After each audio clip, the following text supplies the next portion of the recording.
Ya. Entonces, esta es la clase 1 de Introducción a la Química.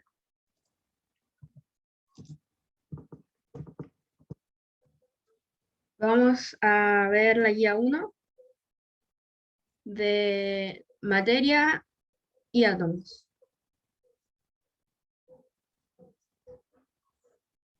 Ahí está. Yo me presento, me llamo Marjorie González. Estoy en tercer año de Ingeniería Civil en la Católica y mi especialidad es física. Y ese es mi correo por si acaso, si tienen alguna duda o algo.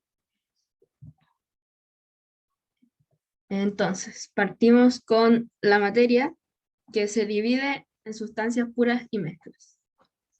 De partida, tenemos que la química es el área de la ciencia que estudia la materia, ya sea su estructura, sus propiedades, su composición o transformación. En composición interna tenemos mezclas que pueden separarse físicamente en sustancias puras,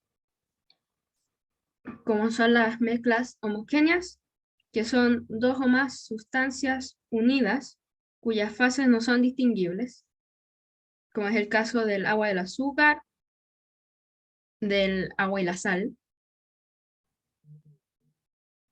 Y tenemos las heterogéneas, que son dos o más sustancias unidas cuyas fases son distinguibles, como el agua y el aceite, que es el clásico ejemplo de que uno es más denso que el otro, entonces si los juntas quedan uno abajo y el otro arriba.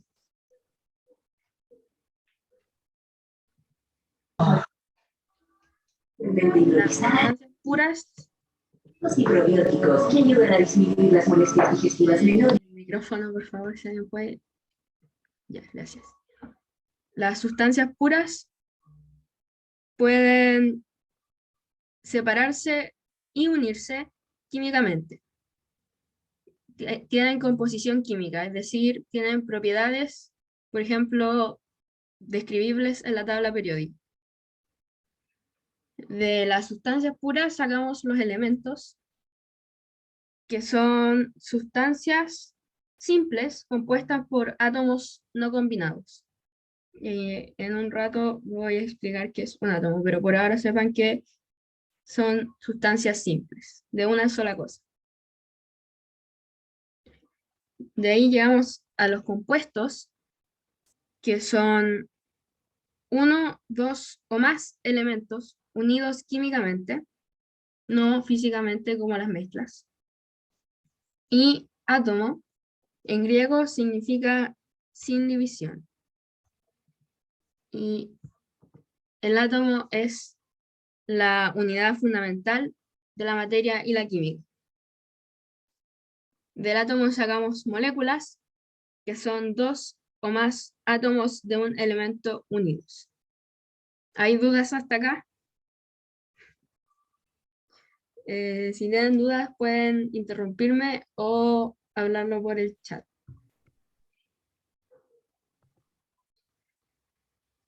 Entonces sí.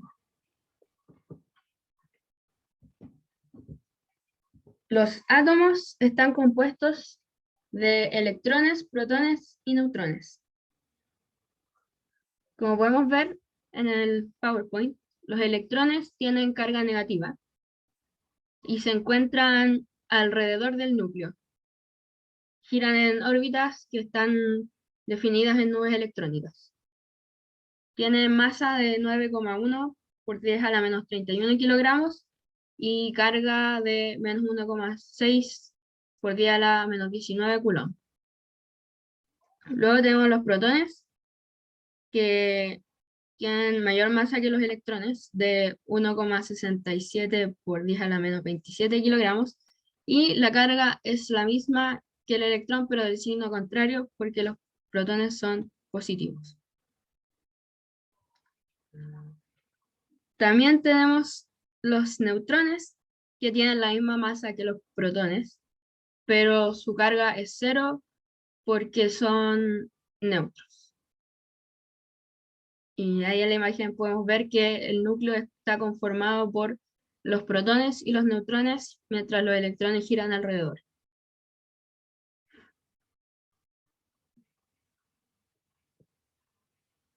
Aquí hay una foto, una imagen de la tabla periódica, y podemos ver el número grande que hay sobre el símbolo del elemento. Es el número atómico que se representa por la letra Z. Y significa la cantidad de protones que posee el núcleo de un átomo. Y es único para cada elemento. Al lado derecho del número atómico podemos ver la masa atómica, que se mide en unidades astronómicas. Y de la masa atómica, si redondeamos su número, nos da el número másico, que es la cantidad de protones y neutrones sumados. Por ejemplo, en este caso, el hierro tiene 26 protones, y si aproximamos su masa atómica, nos da 56. Entonces, podemos calcular que el hierro tiene 30 neutrones. Debajo del número atómico tenemos el símbolo, que es la representación del elemento, y abajo está el nombre, que en este caso es hierro. A la derecha del símbolo del nombre tenemos la densidad, que la voy a explicar un poco más adelante, pero representa una masa sobre un volumen. Y tenemos el punto de fusión, que es la temperatura a la que el elemento pasa de sólido a líquido, y el punto de ebullición, que es cuando pasa de líquido a gas, ambos en Kelvin.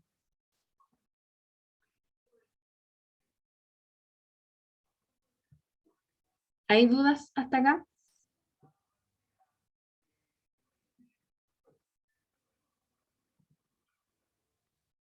Ya. No. Entonces, vamos a pasar a las mezclas. Como esta clase es de introducción, no es muy larga, ¿no? Por eso igual esperé a que llegaran más, pero porfa traten de ser puntuales porque puede que hayan clases más largas. Las mezclas. Las mezclas se pueden separar físicamente por varios procesos. En primer lugar, tenemos la decantación, que es un método para separar líquidos que no se disuelven el uno en el otro, no miscibles, a eso se refiere. Miscible es que se pueden mezclar entre ellos. O separa líquidos, o separa sólidos insolubles en un líquido. Por ejemplo, el agua y la arena se separarían por este método. Se emplea un embudo o una ampolla en donde se deja reposar la mezcla y el elemento más denso se va hacia abajo, como el agua del aceite, que el agua es más denso. Cuando está en reposo y ya se ha separado toda la mezcla, se abre la válvula y se deja caer el elemento más denso, que cae en un recipiente, y se cierra la válvula antes de que empiece a caer el elemento de arriba. Sirve generalmente para el primer paso hacia la obtención de sustancias más puras, como purificar elementos.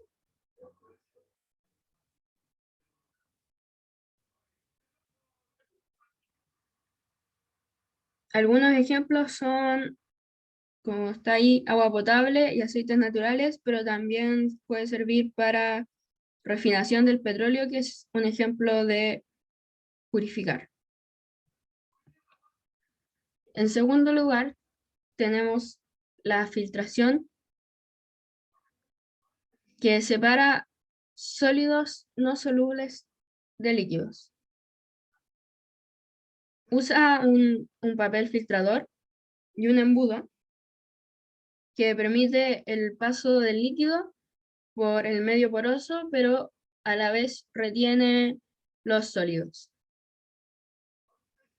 Así funcionan los filtros de agua, que dejan pasar el agua, pero las partículas más grandes se quedan pegadas en el filtro.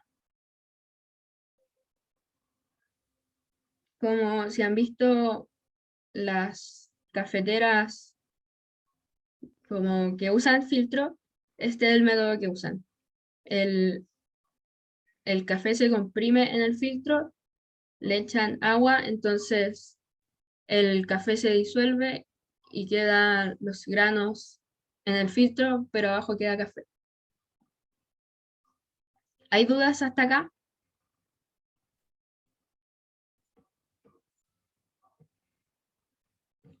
Ya.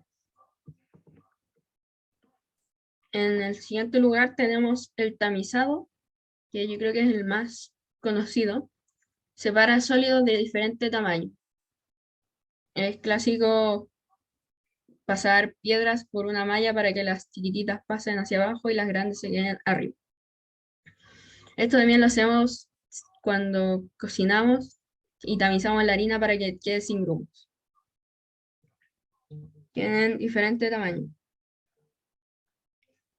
Se usa una red que también se le llama tamiz y entre los agujeros permiten el paso de la sustancia más pequeña y los más grandes quedan arriba.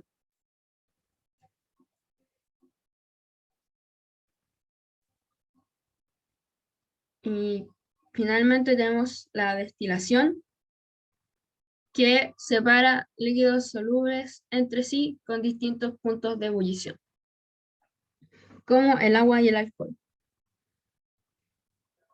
Esto se logra con un mechero.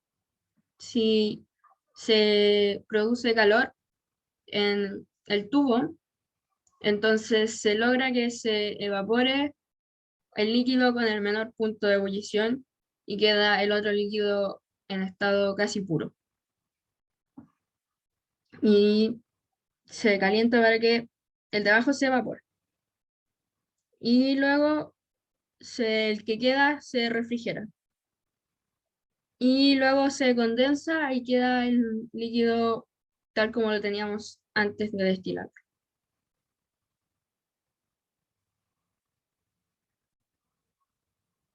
¿Hay alguna duda hasta acá? Cero, profe. Ya.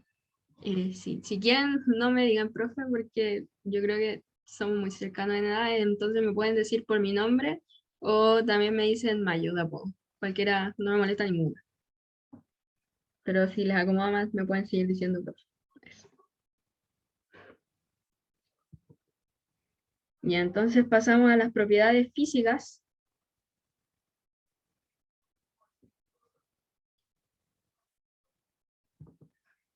Tenemos primero la temperatura de fusión, de la que ya les hablé antes. Es la temperatura necesaria para que el elemento o sustancia pase de estado sólido a estado líquido. Y es propio de cada elemento. Lo mismo con la temperatura de ebullición, pero es la temperatura necesaria para que pase de líquido a gas. Y esto ocurre cuando la presión de vapor del líquido es igual a la presión que rodea el líquido. Entonces se quedan iguales y se evapora. La masa es una magnitud muy común que significa la cantidad de materia de un objeto. Todo tiene masa, aunque estén en cualquier estado de la materia. Y mientras más átomos tenga, más masa va a tener. En general se mide en kilogramos por el sistema internacional. Y de ahí salen los miligramos, los gramos y todo eso. El volumen es algo parecido a la masa, pero en 3 dimensiones. Se refiere al espacio que ocupa un objeto en en las 3 dimensiones X, Y, Z. Y es medible. Todas estas propiedades son medibles. Y se mide en metros cúbicos, aunque en algunos casos se mide en litros. Y la densidad la derivamos de la masa y el volumen, que es una cantidad que expresa cuánta masa de un objeto hay por su espacio que ocupa. Y solo se divide, es dividir masa en volumen. Es una propiedad intrínseca del elemento, ya que no depende ni de la masa ni del volumen. Y se expresa en kilogramos partido metro cúbico o gramos por centímetro cúbico. ¿Hay alguna duda?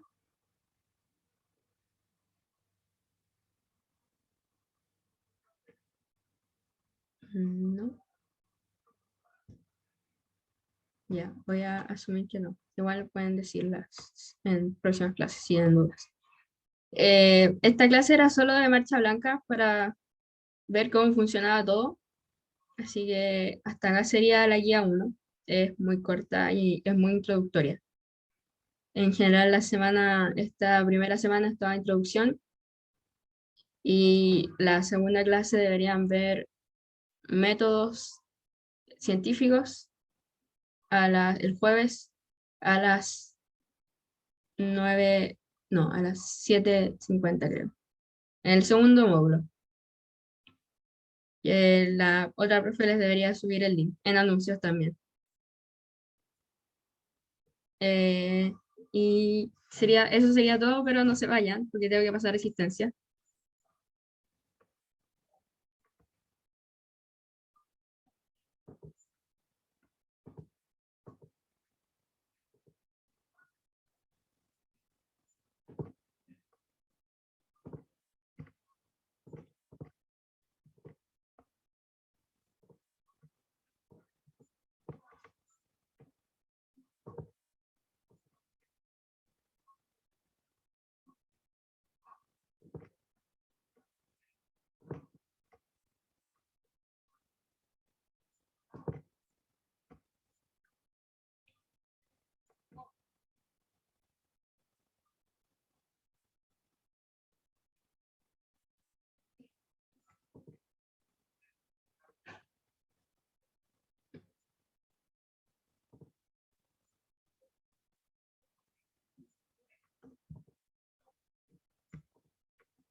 Bueno, esa sería la clase de hoy.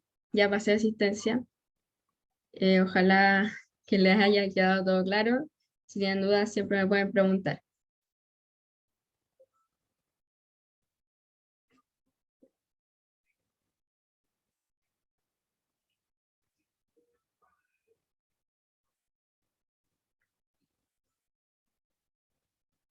Bueno, si no hay dudas, entonces se pueden ir.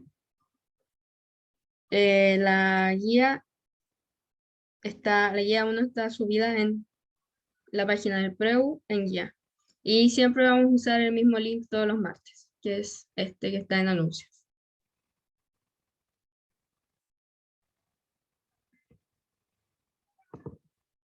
Chao, que estén bien. Nos vemos el próximo martes. Chao, profe. Chao.